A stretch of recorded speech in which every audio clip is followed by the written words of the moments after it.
द्वितीय अध्याय गिरिजा द्वारा पुण्य व्रत का अनुष्ठान करना।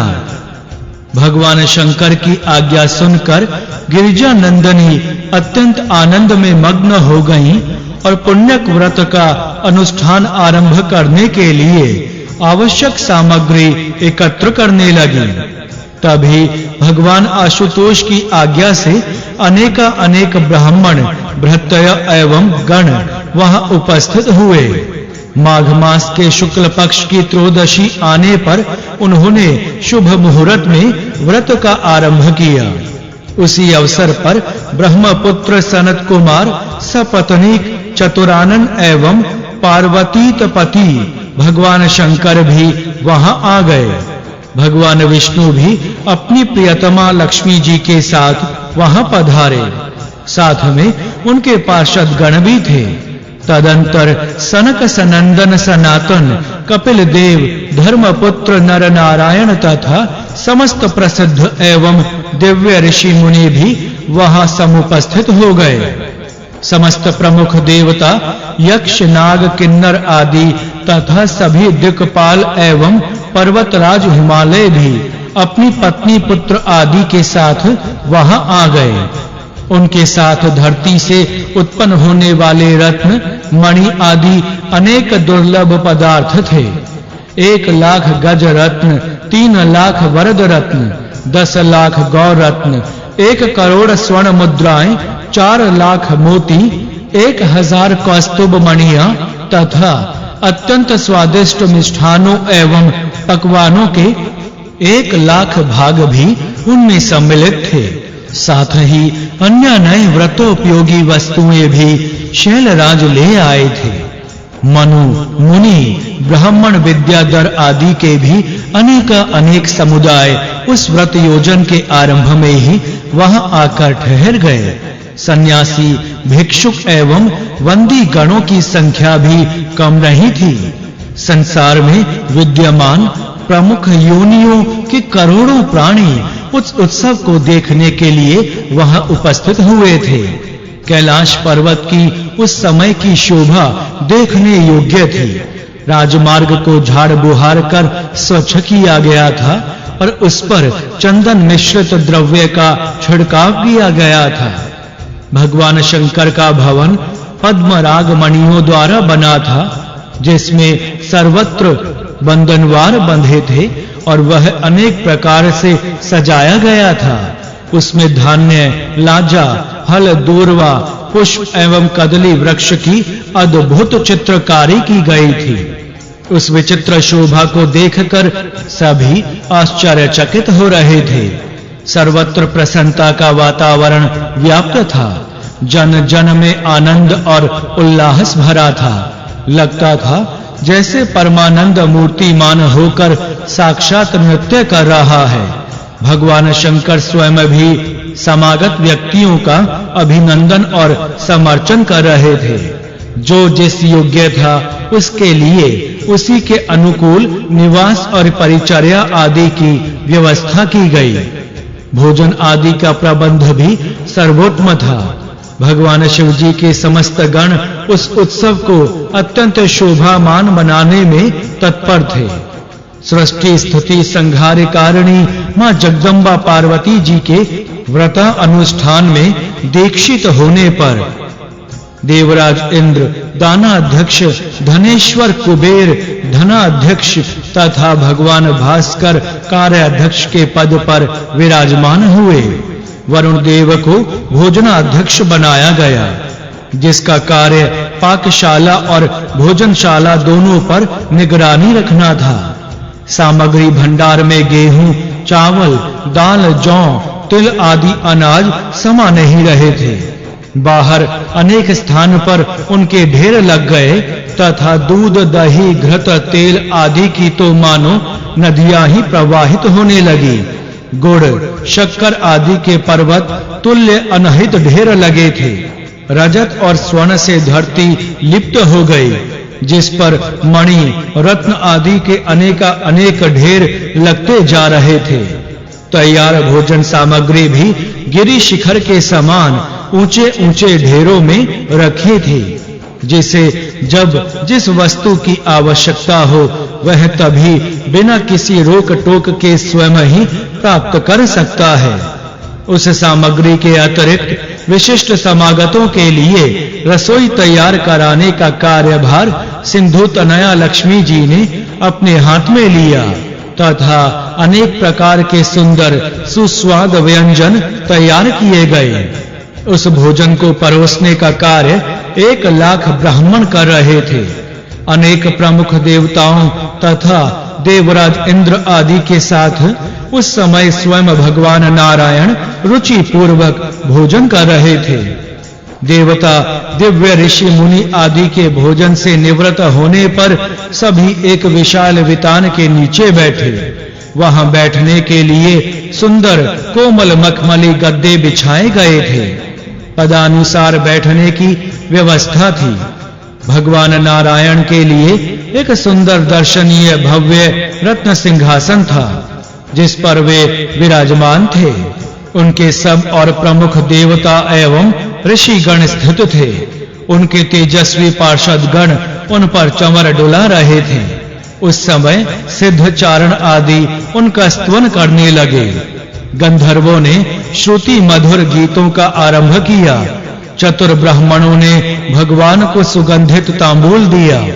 उसी समय चतुरानन की प्रेरणा पर भगवान शंकर ने हाथ जोड़कर उनसे निवेदन किया, हे जगदीश, भक्तों की कामना के कल्पतरुनाथ, मेरी प्रार्थना स्वीकार कीजिए। हे प्रभु, गिरिजा नंदनी आज उत्तम व्रत का आरंभ करना चाहती हैं। उन्हें श्रेष्ठ पुत्र एवं पति सौभाग्य की कामना है। आप सर्वज्ञ, सर्वंत्र अंतर्यामी एवं समस्त कर्म फलों के देने वाले हैं। अतएव परम मंगलकारिणी आज्ञा प्रदान करने की कृपा करें। तद उपरांत पार्वती पति जी ने उनका अनेक प्रकार से स्तवन किया और फिर ब्रह्मा जी के मुख की ओर देखते हुए मौन खड़े हो गए। यह देखकर भगवान लक्ष्मीनाथ ने गंभीर वाणी में कहा, गिरिजानाथ, आपकी धर्म पत्नी पुत्र प्राप्ति के उद्देश्य से जिस पुण्यक व्रत का आरंभ करना चाहती है, वह व्रत राज समस्त व्रतों का सारभूत एवं समस्त अभिष्ट फलों के प्रदान करने में समर्थ, समस्त सुखों और कल्याणों को देने वाला तथा अंत में मोक्ष का दाता है। इनके अनुष्ठान से हजारों राजसूय यज्ञों का पुण्य सहज में ही प्राप्त हो जाता है। त्रिनेत्र, इस व्रत के अनुष्ठान में हजारों राजसूय यज्ञों के समान ही साधन जुटाने में धन का व्यय होता है। इसलिए इसे सामान्य साध्वी स्त्रियां नहीं कर सकती, परंतु साध्वी शिवा इसके करने में सहज समर्थ हैं।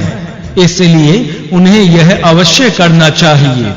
इसके प्रभाव से उनके अंक में भगवान गोलोकनाथ साक्षात क्रीड़ा करेंगे।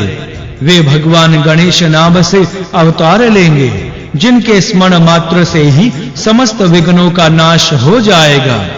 भगवान रमानाथ के कृपापूर्ण वचन सुनकर भगवान वृषभध्वज प्रसन्न हो गए।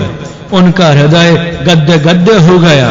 तद उपरांत वे वहां से उठकर अंतःपुर में गए और गिरिजा नंदनी को भगवान नारायण के कहे हुए वचन सुनाए। इससे शैलपुत्री भी अत्यंत प्रसन्न हुई। तभी व्रतारंभ का शुभ मुहूर्त आ गया। पार्वती जी के व्रतारंभ काल में भगवान शिव की प्रेरणा से अनेक प्रकार के दिव्य बाजे बजने लगे। तभी शैल नंदनी ने पवित्र गंगा जल से स्नान कर शुद्ध वस्त्र धारण किए और विप्रों ने पूजा विधि का आरंभ किया। चावलों पर विधि पूर्वक रत्नमणि मंडित स्वर्ण कलश स्थापित किया गया और तब श्रेष्ठ मुनियों एवं पुरोहितों को रत्नमय सिंहासनों पर बैठाकर उनका पूजन किया गया। फिर आदि देव गणेश्वर की पूजा के पश्चात ब्रह्मा, विष्णु और महेश का पूजन किया गया। तद उपरांत स्वस्ति वाचन, पुण्यः वाचन, मात्र का पूजन आदि के साथ ही व्रत का आरंभ किया गया। मंगल कलश और गोलोकनाथ पर ब्रह्म श्री कृष्ण का आवाहन कर षोडशो उपचार से उनका अत्यंत भक्ति पूर्वक पूजन में त्रैलोक्य दुर्लभ पदार्थ अर्पण किए गए। तद उपरांत पुष्पांजलि एवं भावांजलि समर्पण के साथ स्तवन किया गया। तदंतर तिल घृत की 3 लाख आहुतियों से शिव प्रिया ने हवन किया और फिर ब्राह्मणों, मुनियों, देवगणों एवं अतिथियों आदि को विविध प्रकार सुस्वादु दिव्य व्यंजनों से भोजन कराया और विप्रों को स्वर्ण आदि की दक्षिणाएं दी। सभी माता पार्वती जी की प्रशंसा करने लगे। चारण आदि ने शिव शिवा का यशोगान किया तथा अप्सराएं नृत्य करने लगी। व्रत की समाप्ति पुरोहित को दक्षिणा याचना। इस प्रकार परम साध्वी गिरिजा नंदनी ने पुनः व्रत का आरंभ किया और 1 वर्ष तक जब तक जिस नियम का पालन करने का विधान था तब उस नियम का निष्ठा पूर्वक पालन करती रही। धीरे-धीरे दिन खिसकते गए और व्रत पूर्ण होने के दिन निकट आते गए। अंतिम 15 दिनों में निराहार रहने के पश्चात व्रत पूर्ण रूप से संपन्न हो गया। व्रत समाप्त होने पर पुरोहित ने कहा, सुव्रते, आपका व्रत पूर्ण हो गया, अब मुझे दक्षिणा दीजिए। माता पार्वती जी ने कहा, द्विजवर, आज्ञा कीजिए कि आपको दक्षिणा में क्या दूं। मैं आपको इच्छित दक्षिणा दूंगी। ऐसी कोई वस्तु नहीं जो आपको ना दी जा सके। देवी, पुरोहित ने कुछ हिचकते हुए कहा, मेरी मांग आपको कुछ अटपटी सी लगेगी, इसलिए सोचता हूं कि दक्षिणा लूं या नहीं। किंतु एक द्विविद्या यह भी है कि दक्षिणा ना लेने से व्रतानुष्ठान का जो फल मिलना चाहिए वह मिलेगा या नहीं। मां गौरी ने कहा, पुरोहित जी, कार्य की संपन्नता स्वरूप दक्षिणा का दिया जाना आवश्यक होता है। फिर जो लोग देने में समर्थ ना हो उनकी बात दूसरी है। मैं तो अभिष्ट दक्षिणा देने में समर्थ हूं, तब ना देने से कार्य की पूर्ति कैसे होगी। पुरोहित बोले, देवी, मैं इसलिए नहीं मांगना चाहता कि कहीं आप दक्षिणा दे ही ना सके। फिर भी आपका आग्रह है तो निवेदन करता हूं। मैं आपके पति भगवान वृषभध्वज को दक्षिणा स्वरूप चाहता हूं। आप उन्हीं को दक्षिणा में दे दें। पार्वती जी को ऐसी दक्षिणा मांगने की आशा नहीं थी। भगवान त्रिलोचन उनके प्राणाधार हैं।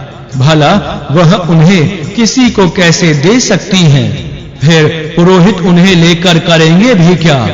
नहीं, ये पागल तो नहीं हो गए हैं। वह शैलपुत्री पुरोहित की मांग पर रहकर विचार करती हुई व्याकुल हो रही थी।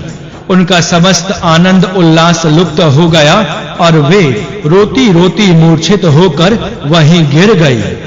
मोह नाशनी परंबा को मोह विवश एवं मूर्छित हुई देखकर समस्त उपस्थित समाज हंसने लगा। भगवान विष्णु, कमलासन ब्रह्मा एवं दिव्य ऋषियों मुनियों को भी हंसी आ गई। तभी भगवान श्री हरि की प्रेरणा से उमानाथ अपनी प्राण प्रिया के पास पहुंचकर उन्हें सचेत करते हुए बोले, गिरिजा नंदनी, उठो। पुरोहित को अभिष्ट दक्षिणा देने से अवश्य ही तुम्हारा मंगल होगा।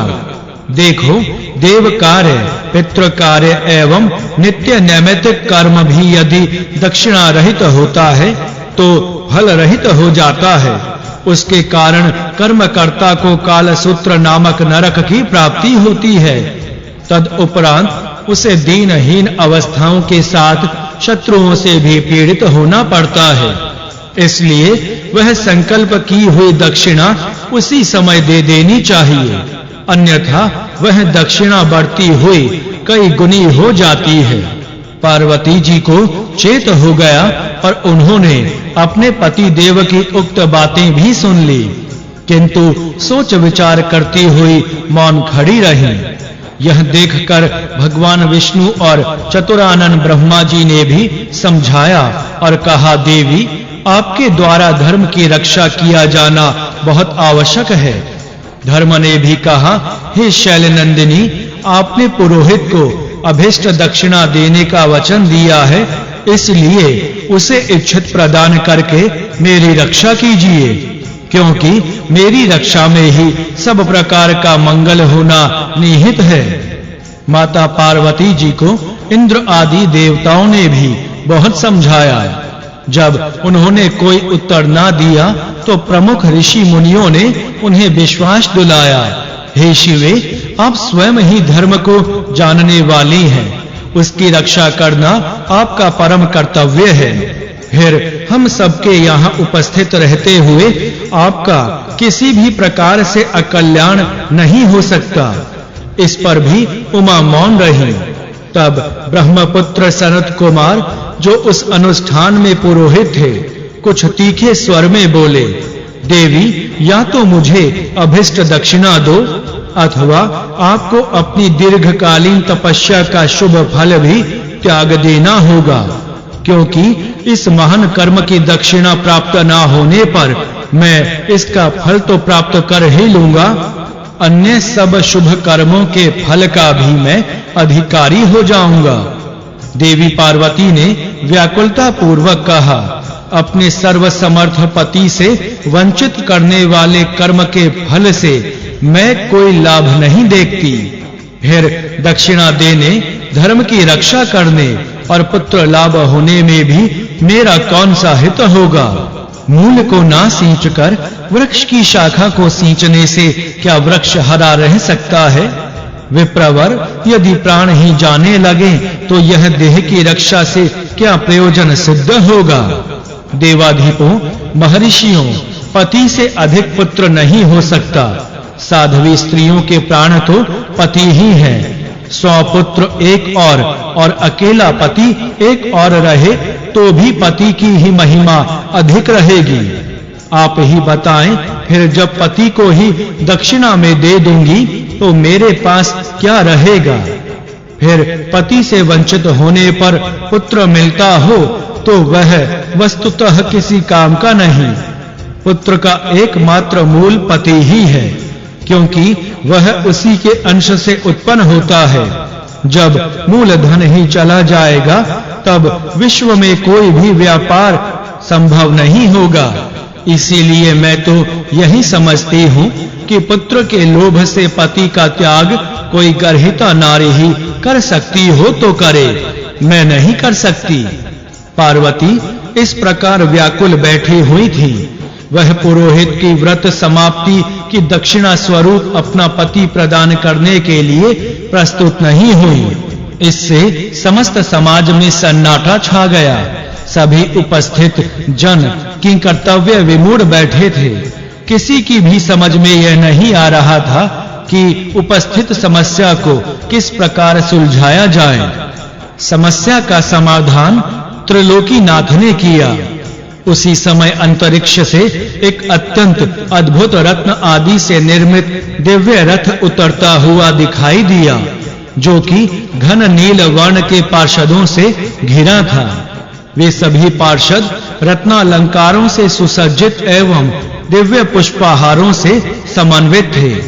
देवताओं, ऋषि मुनियों, शिवगणों आदि ने देखा कि उस रथ में भगवान त्रिलोकीनाथ चतुर्भुज रूप में विराजमान हैं, जो कि रथ से उत्तर उसी स्थान पर समागत हो रहे हैं। उनकी चारों भुजाओं में शंख, चक्र, गदा, पद्म स्थित थे। इनको समागत देखकर समस्त देवता आदि उठ खड़े हुए।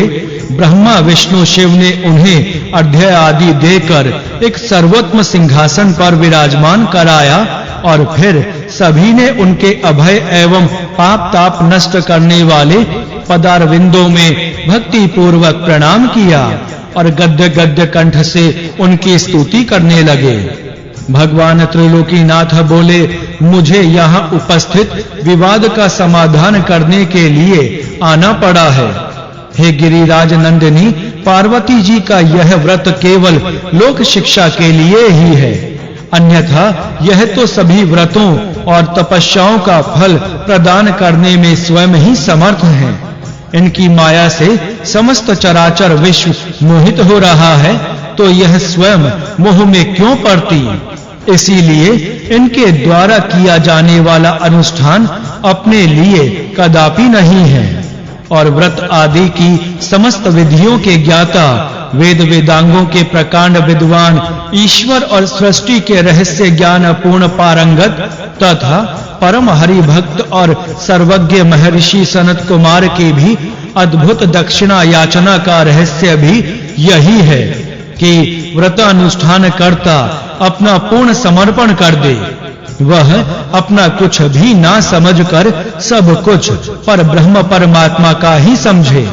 अनुष्ठान कराने वाला पुरोहित भी साक्षात पर ब्रह्म रूप ही है, ऐसा मानता हुआ ही किसी वस्तु के प्रति मोह ना रहे।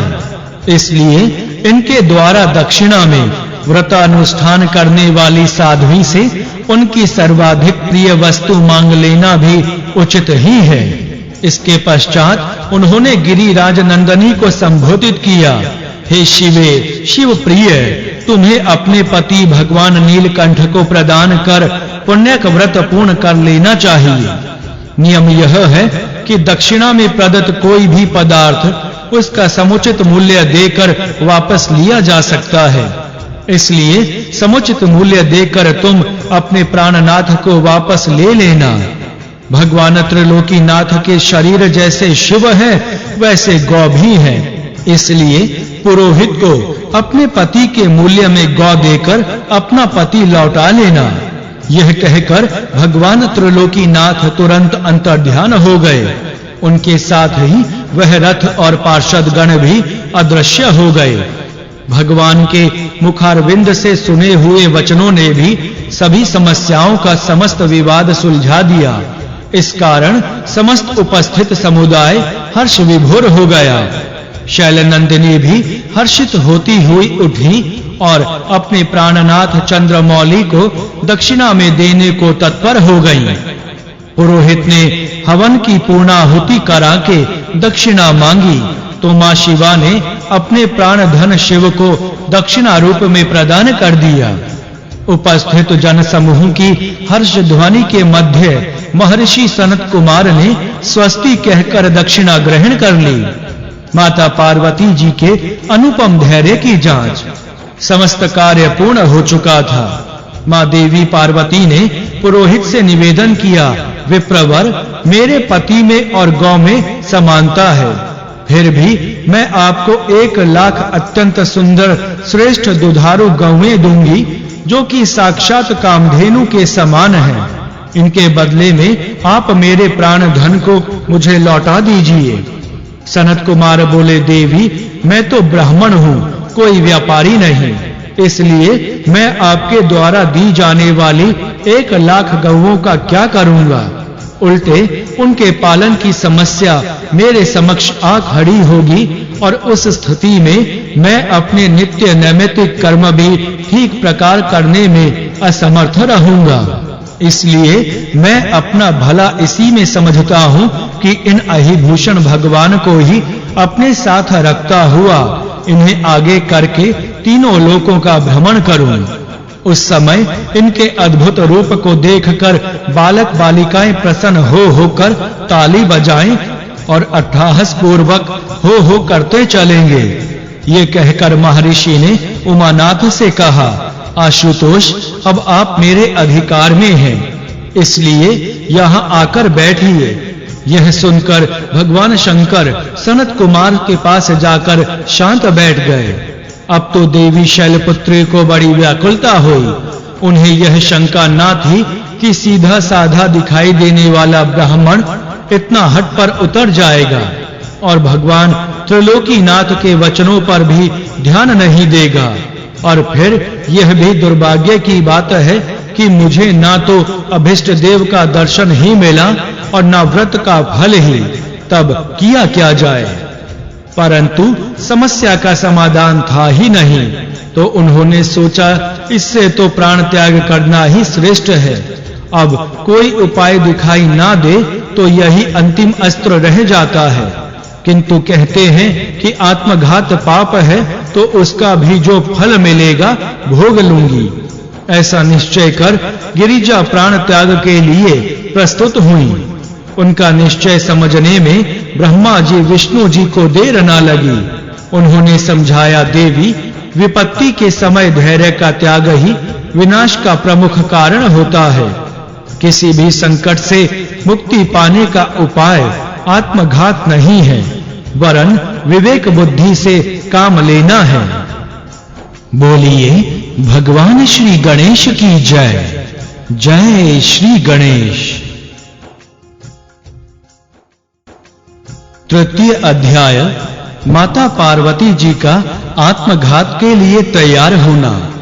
गिरिजा पुत्री ने उनकी बात पर ध्यान नहीं दिया और वह अपने निश्चय को कार्य रूप में परिणत करने को ही थी कि अंतरिक्ष के शून्य में सहसा करोड़ों सूर्यों के सम्मिलित समूह के समान एक परम उत्कृष्ट तेज पुंज प्रकट हो गया, जिसके कारण समूचा कैलाश पर्वत और समस्त दिशाएं प्रकाशमान हो उठी।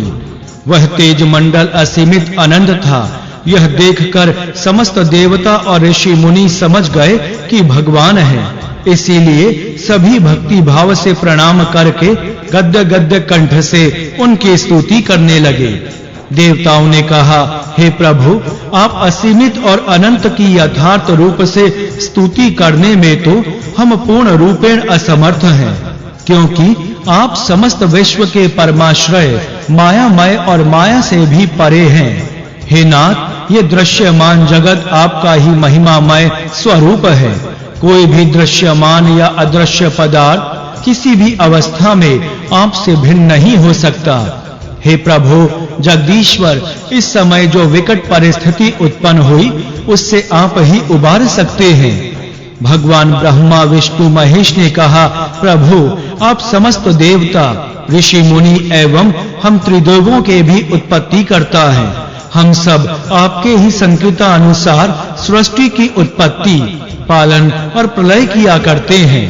हे प्रभु, हे नाथ, हे जगदीश्वर, आप हम पर कृपा कीजिए।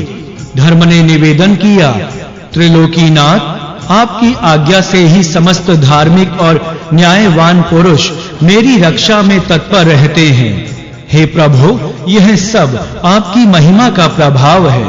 अन्य देवताओं ने कहा, हे नाथ, आप वाणी से परे होने के कारण अकथनीय, स्वेच्छामय, ज्ञानमय एवं ज्ञानातीत हैं। तब आप समस्त वेदों के कारण स्वच्छ ज्ञान मूर्ति का स्तवन किस प्रकार किया जाए। हे प्रभु, हम सब आपके कलांश होने के कारण आपकी संपूर्ण कलाकारी को ठीक प्रकार से जानने में भी समर्थ नहीं हैं। ऋषियों ने कहा, मोक्षप्रद प्रभु, आप समस्त कल्याणों के आश्रय, सिद्धियों के प्रदाता तथा बुद्धि के प्रेरक हैं। आपकी ही प्रेरणा से हम सब केवल आपके ध्यान में अहिर्नश तल्लीन रहते हैं। फिर भी आप करुणा मूर्ति के साक्षात दर्शन नहीं कर पाते। हे प्रभु, हम आपको नमस्कार करते हैं। आपकी जय हो, जय हो। तभी सर्वत्र जय घोष होने लगा। सभी दिशाएं भगवान पर ब्रह्म श्री कृष्ण के जय जयकार से गूंज उठी। तभी जगजननी माता पार्वती जी ने परमात्मा के स्वरूप का गुणगान करते हुए निवेदन किया, सर्वांतर अंतर्यामी आपका अद्भुत तेज करोड़ों सूर्यों को लजाने में समर्थ है। आपके स्वरूप का वर्णन कोई भी नहीं कर सकता। आप अणु अणु में व्याप्त एवं परम महिमामय हैं। आप इच्छा मात्र से ही सभी कार्य करने में समर्थ हैं। इसलिए आप तो मुझे जानते हैं, किंतु मैं आपको यथार्थ रूप में कैसे जान सकती हूँ। हे प्रभु, मैंने पुत्र की कामना से पुण्यक व्रत का अनुष्ठान किया है, किंतु इस अनुष्ठान की समाप्ति पर विधानानुसार अपने प्राणपति को दक्षिणा रूप में दिया जाता है। यह कार्य अत्यंत दुष्कर है। कोई साध्वी नारी पुत्र के लिए अपने पति का त्याग कैसे कर सकती है। हे करुणामय, हे गोलोकनाथ, आप मेरी इस शोचनीय स्थिति को समझकर मुझ पर दया कीजिए। भगवान श्री कृष्ण के ध्यान में माता पार्वती का मग्न होना। गर्भवती माता गिरिजा भगवान श्री कृष्ण के ध्यान में मग्न हो गईं। उन्हें उस समय अपने तन मन की सुधि नहीं थी। उनकी दृष्टि अंतरिक्ष में उभरे हुए तेज पुंज पर टिकी थी। तभी उन्हें उस अनंत तेज राशि के मध्य अद्भुत रूप लावण्य युक्त अत्यंत मनोहर स्वरूप के दर्शन हुए।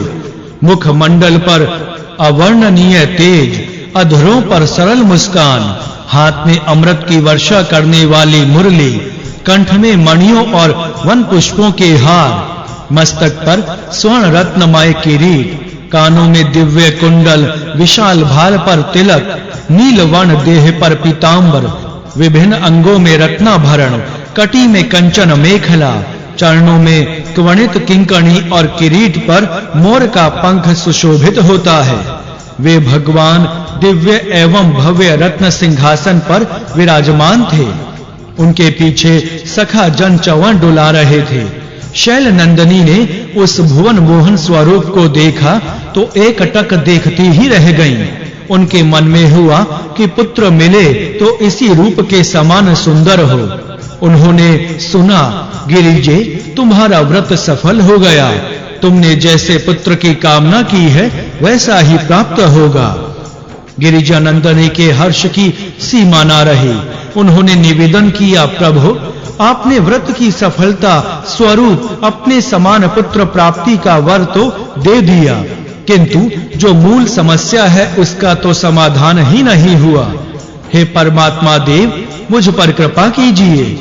माता पार्वती को लगा कि भगवान त्रिभुवन हंसते हुए कह रहे हैं, पार्वती, यह समस्या तो सामयिक है, स्थायी नहीं।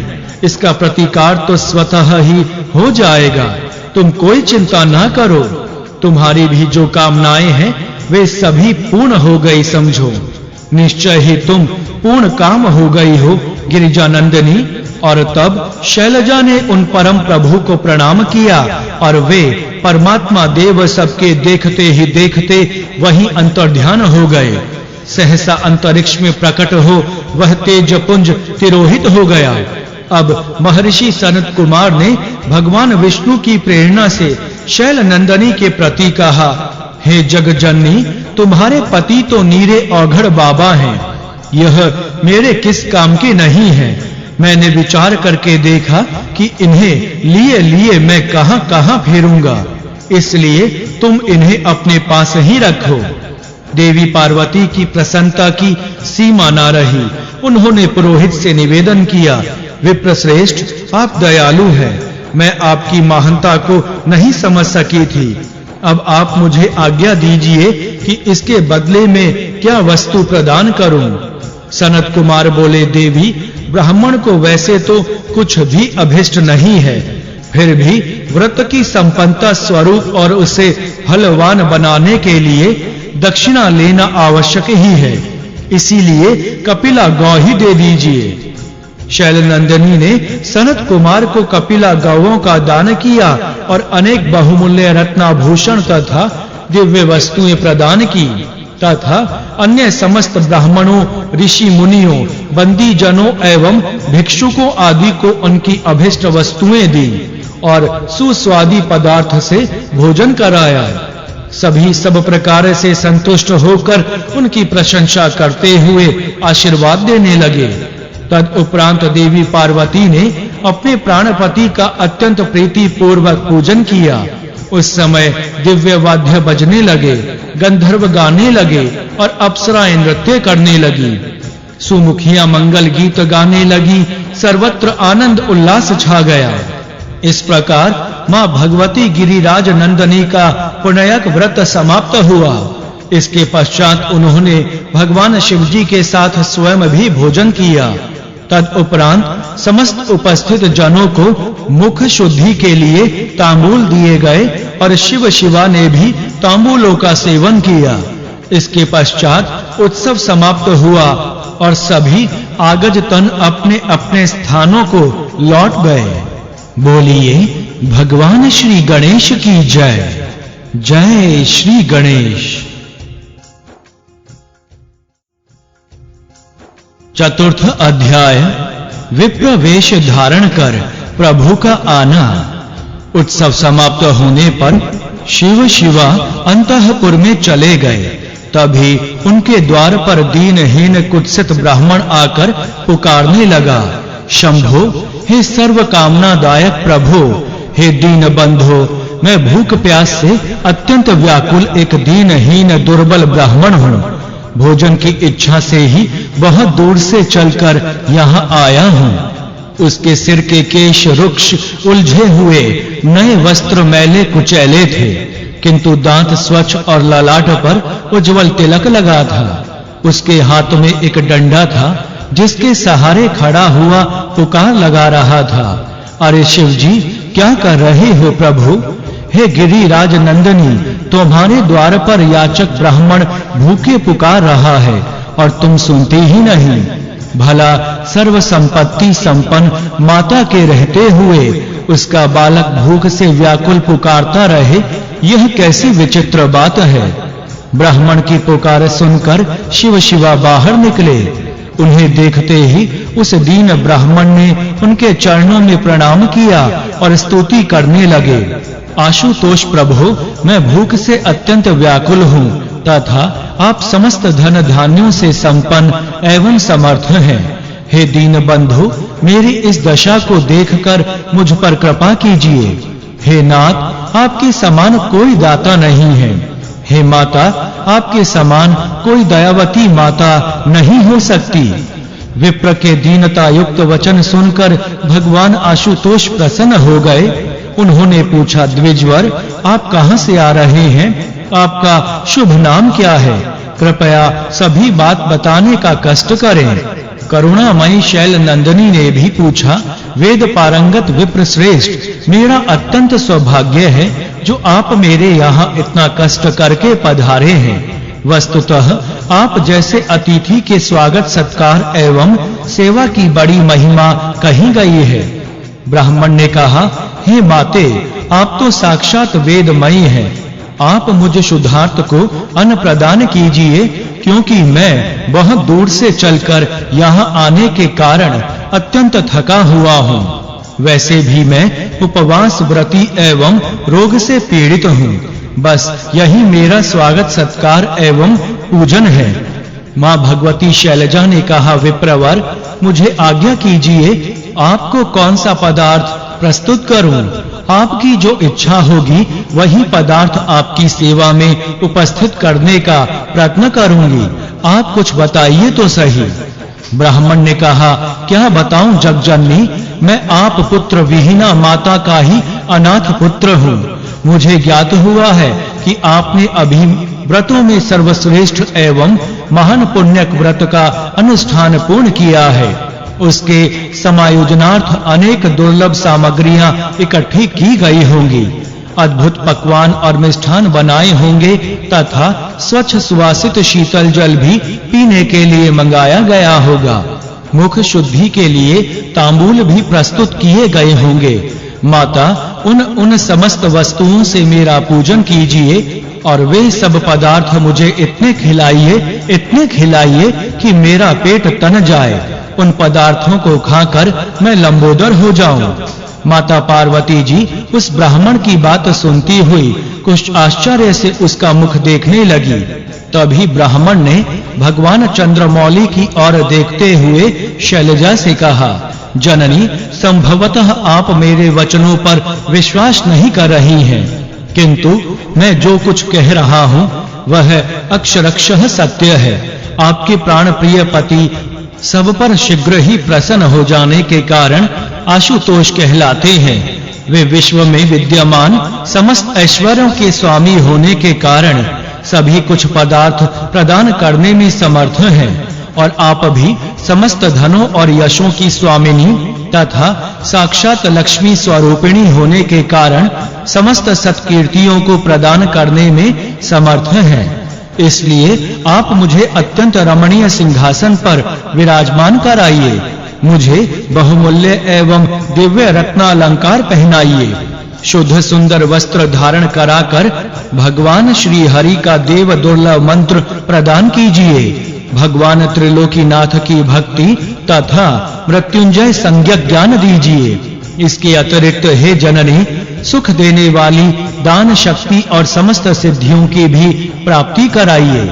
माता पार्वती उसे इस प्रकार देख रही थी जैसे उसकी बातों को समझ ही ना रही हो। विप्र भी उनकी भावभंगी को देखता समझता हुआ कहता चला जा रहा था, माता, मैं तपस्या में रत रहने और उत्तम धर्म का पालन करने वाला हूँ। मुझे जन्म मरण और रोग जरा आदि स्पर्श भी नहीं कर सकते और ना मैं उस प्रकार के कर्मों को करूंगा ही जिनके करने से जन्म जरा व्याधि और मृत्यु का प्रकोप हो सकता हो। अब ब्राह्मण ने जगत की असारता पर प्रकाश डाला। जगदीश्वरी, यह जगत आपके आश्रय में रहता हुआ भी असार ही है। जो इसकी असारता को जान लेता है वह व्यामोह में नहीं पड़ता। मैंने जगत की यथार्थता का ज्ञान प्राप्त कर लिया है, इसलिए मुझे इसके कारण भूख, काम, क्रोध, लोभ, मोह व्याप्त नहीं कर सकते। फिर आपकी कृपा होने पर तो जगत के कारण रूप इन विकारों का अस्तित्व रह ही नहीं सकता। हे माता, आप समस्त कर्मों का फल प्रदान करने वाली हैं। आपने स्वयं नित्य, सत्य और सनातनी होते हुए भी लोक शिक्षा के लिए तपस्या, व्रतोपवास और पूजन आदि कार्य संपन्न किए हैं और यही कारण है कि आपके अंक में गोलोकवासी पर ब्रह्म परमात्मा श्री कृष्ण प्रत्येक कल्प में प्रकट होकर क्रीड़ा किया करते हैं। विप्र का अंतर्ध्यान होना शिष्य रूप में प्रकट है। शिव प्रिया भवानी कुछ कहना ही चाहती थी कि तभी वे वयोवृद्ध, ज्ञान वृद्ध, तेजोमय मुख मंडल वाले किंतु कृशकाय ब्राह्मण देवता देखते ही देखते अंतर्ध्यान हो गए। माता पार्वती जी आश्चर्य से सोच ही रही थी कि यह क्या हुआ, कहां गए वे श्रेष्ठ विप्र। उधर वह ब्राह्मण अन्य कोई नहीं, गोलोकपति जनार्दन ही थे, जो अदृश्य रूप से अंतःपुर में प्रविष्ट होकर माता पार्वती जी की शैया पर नवजात शिशु रूप में जा लेटे। जो अद्वितीय, सुंदर एवं दिव्य तेज से संपन्न थे। सभी दिशाएं उनसे प्रकाश प्राप्त करके जगमगा रही थीं तथा उनकी रूप छटा भी अद्भुत थी। उनका वर्ण चंपक के समान और तेज करोड़ों चंद्रमाओं के समान था। वह सुख पूर्वक देखने के योग्य और सभी के नेत्र ज्योति बढ़ाने वाला था। उनका शरीर कामदेव को भी मोहित करता था तथा मुख अनुपम और शरद के पूर्ण चंद्रमा को भी निंदित करने में समर्थ था। उनके सुंदरतम नेत्रों की शोभा के समक्ष मनोहर कमल भी तिरस्कृत हो रहा था। लाल होठ पक्व बिंब फल को लज्जित कर रहे थे। इधर तो उनकी शैया में विद्यमान त्रिलोक्य भर में अनुपम शिशु अपने हाथ पांव उछाल रहा था। उधर माता पार्वती जी को उस ब्राह्मण के सहसा अदृश्य हो जाने से बड़ा दुख हुआ। उन्होंने त्रिलोचन प्रभु से कहा, प्राणनाथ, उस अतिथि ब्राह्मण को तो देखिए, वह कहां चला गया। घर के द्वार पर आए हुए अतिथि का द्वार से निराश होकर लौट जाना शुभ नहीं होता। वह भूख से पीड़ित होता हुआ अतिथि बिना कुछ प्राप्त किए चला गया।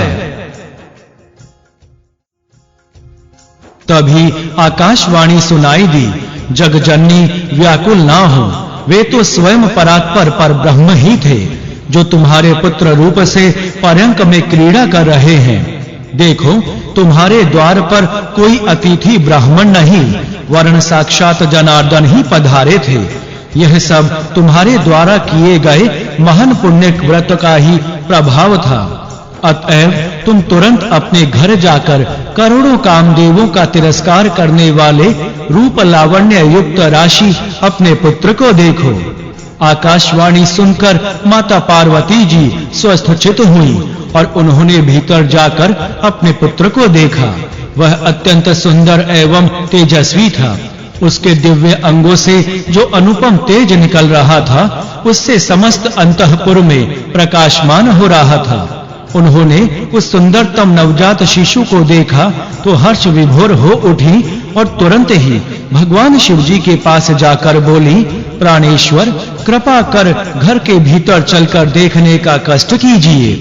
हे नाथ, आप जिस सदा फलदायक स्वरूप का ध्यान किया करते हैं, उसी के पुत्र रूप में दर्शन कीजिए। माता पार्वती जी से पुत्र के प्राकट्य का संवाद सुनकर हर्षों के आश्रय स्थान पर भगवान आशुतोष अत्यंत हर्षित हुए। उन्होंने शैया पर लेटे हुए अपने पुत्र को देखा, जो छत की ओर एक टक निहार रहा था। शशि भूषण इस अत्यंत अद्भुत रूप को देखकर आश्चर्य से सोचने लगे, अरे यह शिशु तो उसी मूर्ति का प्रतिरूप है जिसका मैं सदैव ध्यान किया करता हूँ। अवश्य ही वे परात्पर परमात्मा मेरे पुत्र रूप में व्यक्त हुए हैं। उन्होंने माता पार्वती जी से कहा, प्रिय, तुम्हारा सौभाग्य है जो ऐसे अद्भुत पुत्र की तुम्हें प्राप्ति हुई है। जगजननी ने अपने प्राणनाथ की बात के अनुमोदन स्वरूप शिशु को तुरंत ही गोद में उठा लिया और वह उसका मुख चूमती हुई बोली, सम प्रापया मूल्य रत्नम तवाम पूर्णमेव सनातनम यथा मनो दरिद्रस्य सहसा प्राप्य सद्धनम कंते सुमिर मायाते प्रोषिते योषिते यथा मानसम परिपूर्णम च बभुव च तथा मम। हे पुत्र, जैसे सहसा अमूल्य रत्न आदि शुभ धन प्राप्त होने पर दरिद्र का मन प्रसन्न हो उठता है, उसी प्रकार तुम सनातन पुरुष रूप अमूल्य रत्न के पुत्र रूप में प्राप्त होने से मेरी भी कामना पूर्ण हो गई है। जैसे चिरकाल से परदेश में निवास करने वाले प्रियतम के सहसा घर लौट आने पर स्त्री का मन उल्लास से भर जाता है, वैसी ही मेरी मन स्थिति हो रही है। इस प्रकार आनंद मग्न हुई गिरिजा नंदनी नवजात शिशु रूप परात्पर ब्रह्म को प्यार से अपनी गोद में खिलाने लगी तथा पुत्र स्नेह के कारण उनके स्तनों में दूध उमड़ने लगा और वे शिशु को दूध पिलाने लगी। तद उपरांत भगवान त्रिलोचन ने अत्यंत मुदित मन से पार्वती जी से अपने पुत्र को ले लिया और गोद में लिटाकर खिलाने लगे। उन्होंने मन ही मन नमस्कार करके निवेदन किया, प्रभु, आपने मेरी चिर प्रतीक्षित साधना पूर्ण कर दी है। आपके इस कृपा से मैं सब प्रकार से धन्य हो गया हूँ। परंतु हे प्रभु, यह प्रार्थना है कि मैं आपकी माया में विमोहित होकर कहीं आपके यथार्थ रूप को भूल न जाऊं। पुत्रोत्सव तथा जात कर्म वर्णन। अब कैलाश शिखर स्थित शिव सदन के प्रांगण में पुत्रोत्पत्ति की प्रसन्नता में उत्सव मनाया जाने लगा। देवगण, किन्नरगण और अप्सराओं ने नृत्य गायन आदि आरंभ किया। सुमधुर बाजे बजने लगे। नारियां मंगल गीत गाती हुई इस अद्भुत आयोजन में सम्मिलित हुई। भगवान शंकर ने शिशु का जात कर्म संस्कार कराया।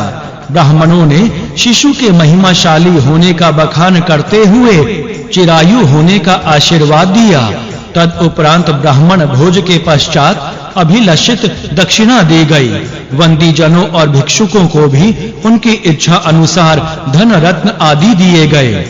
हिमाचल ने अपने दोहित्र के जात कर्म संस्कार उत्सव के अवसर पर ब्राह्मणों को 1 लाख विशिष्ट रत्न, 1 सहस्त्र श्रेष्ठ गजराज, 3 लाख दिव्य तुरंग, 10 लाख कपिला गौएं, 5 लाख स्वर्ण मुद्राएं एवं बहुत सारे हीरे मोती जवाहरात, बहुमूल्य रत्नालंकार एवं वस्त्र आदि प्रदान किए। उस अवसर पर भगवान विष्णु ने भी हर्षातिरेक में भरकर प्रमुख दिव्य मुनियों का पूजन किया और कौस्तुभ मणि दान में दे दी।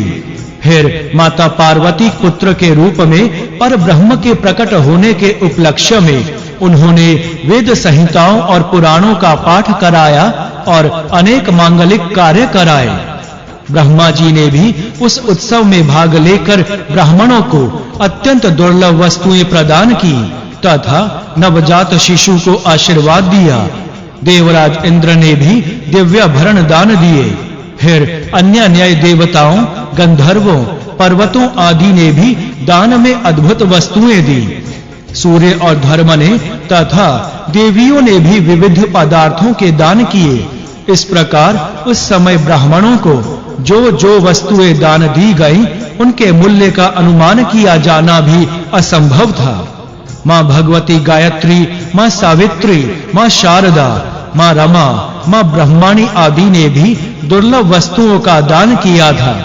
स्वयं माता पार्वती जी ने असीमित धन और ग्वादि पशुओं एवं वाहनों का दान कर दिया। भगवान कुबेर ने भी ब्राह्मणों को बहुत सा धन प्रदान किया। इस प्रकार भगवान शंकर के यहाँ पर ब्रह्म परमात्मा के पुत्र रूप में प्रकट होने पर समस्त देवताओं ने आनंदोत्सव मनाया और बालक के मंगलार्थ जो कुछ दान आदि क्रिया किया जा सकती थी वह सब की गई। सभी ने ब्राह्मणों को दान दिए और फिर बालकों को चिरायु होने का आशीर्वाद दिया। भगवान ब्रह्मा जी बोले, वत्स तुम यथाशीघ्र यशस्वी बनो और समस्त देवताओं में प्रथम पूजा के अधिकारी हो। भगवान विष्णु ने कहा, शिशु तुम चिरंजीवी रहो, ज्ञान में अपने पिता शिवजी के समान और पराक्रम में मेरे समान हो। तुम समस्त सिद्धियों के अधीश्वर भी होगे। धर्म ने कहा, तुम सदैव धर्म में स्थित रहो, तुम्हारे द्वारा कभी कोई अधर्म कार्य ना हो, वरन जो अधर्म करने वाले हों उनके विनाश में सदैव तत्पर रहो। इंद्र ने कहा, बालक तुम देवताओं के सदैव रक्षक रहो, विवाद उपस्थित होने पर देव पक्ष का समर्थन करो और असुरों एवं दुष्कर्मियों को उत्पीड़ित करो। इस प्रकार अपनी बुद्धि के अनुसार माता लक्ष्मी, माता सरस्वती, माता सावित्री, भगवान शिव, भगवान हिमालय, भगवान मैनाक, माता पृथ्वी एवं माता पार्वती ने भी इस नवजात शिशु को आशीर्वाद दिया तथा उसके ऐश्वर्यवान, बुद्धि एवं सिद्धि निधान, विद्वान एवं पुण्यवान होने की मंगल कामना की तथा मनोहर रूप लावण्य संपन्न पत्नी, महान कवित्व शक्ति धारण एवं स्मरण शक्ति की प्राप्ति का वर प्रदान किया। फिर यह कामना व्यक्त की कि वह हरि भक्तों और सज्जनों का शरणदाता, विघ्न विनाशक, धर्म के समान स्थिर, शिव के समान परम योगी, समस्त प्राणियों पर दया करने वाला, मृत्यु पर भी विजय प्राप्त करने वाला, सभी कार्यों में परम निपुण, वेद वेदांगों में पारंगत एवं सिद्धि कामियों को सिद्धिदाता बने। इस प्रकार देवताओं और देवियों द्वारा शुभ कामनाएं एवं आशीर्वाद दिए जाने के पश्चात समागत ऋषियों ने भी अनेक प्रकार के शुभ आशीर्वाद प्रदान किए। फिर सभी ब्राह्मणों ने भी हार्दिक रूप से शुभाशीष दी और वंदी जनों ने भी अपनी ओर से मंगल कामनाएं व्यक्त की। तदुपरांत भगवान श्री हरि, कमलासन ब्रह्मा, आशुतोष भगवान शंकर एवं अन्य नए समस्त देवगण यथोचित स्थानों पर विराजे। मुनि जनों को भी उनके तदनुसार उच्चासन दिए गए। इस प्रकार वहां अद्भुत समाज जुड़ा और सभी आनंद पूर्वक सभा की शोभा बढ़ाने लगे। बोलिए भगवान श्री गणेश की जय। जय श्री गणेश।